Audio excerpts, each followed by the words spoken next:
Célébration différée de la journée mondiale sans tabac, couplée à la célébration du 5e anniversaire de la clinique de désintoxication Ali Zeïda et du 30e anniversaire de l'ONG Agir pour le Gabon, ce 1er juin 2025.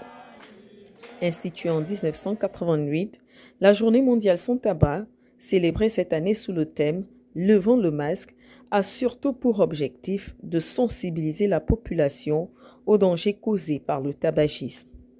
Au Gabon, ce sont les jeunes entre 18 et 25 ans qui sont les plus touchés, dont la plupart sont en échec scolaire. On a vu à la baie de Roi un alcoolier organiser des beuveries pendant le week-end. On a mobilisé les jeunes pour aller boire la bière. On a fait chuter le prix des bières pendant 2 jours. Et là, on a regardé faire. Cette alcoolisation massive n'est pas sans danger.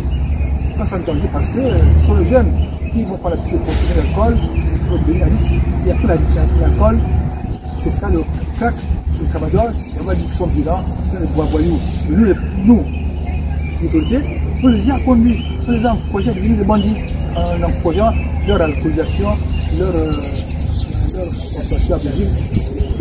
La clinique offre tous les services requis pour une véritable rémission. Pourquoi nous adressons au chef du gouvernement aujourd'hui, c'est-à-dire au chef d'État, pour dire monsieur le président de la République, il n'y a que vous qui pouvez régler cette question-là. Parce qu'aujourd'hui, le chef de l'État est le chef du gouvernement.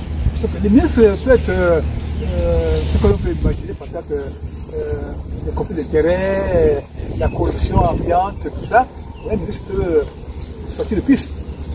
Mais le chef de l'État, qui a eu une option populaire, le chef du gouvernement, devrait pouvoir régler la question de donner moyens à une structure qui sauve les vies humaines, sous notre jeunesse. Elle est la seule.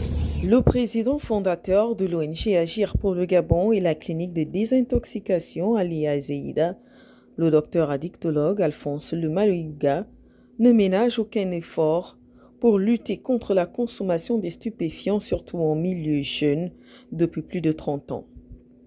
Après 5 ans d'existence, l'unique clinique de désintoxication de l'Afrique centrale mise en place par ce dernier n'est toujours pas reconnue d'utilité publique et ne bénéficie d'aucune subvention, à en croire que l'avenir de cette tranche de la population est entièrement enrayé par les décideurs.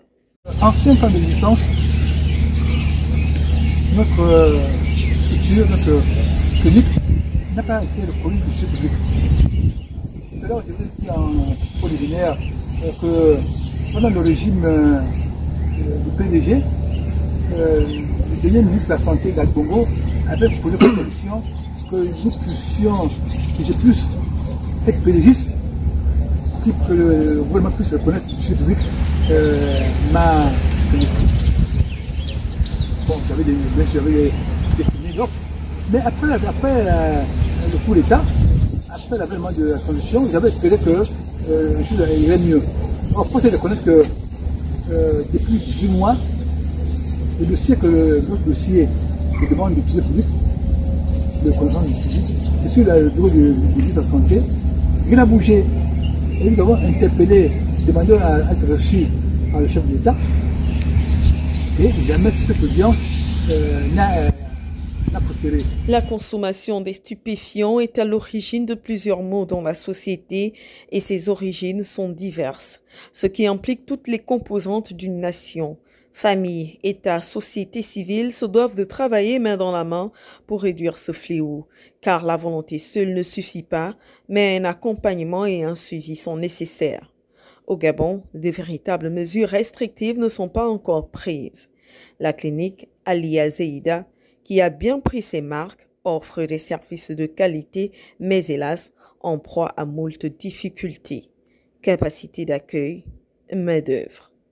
Elle a donc besoin du bras armé de l'État pour sauver cette jeunesse.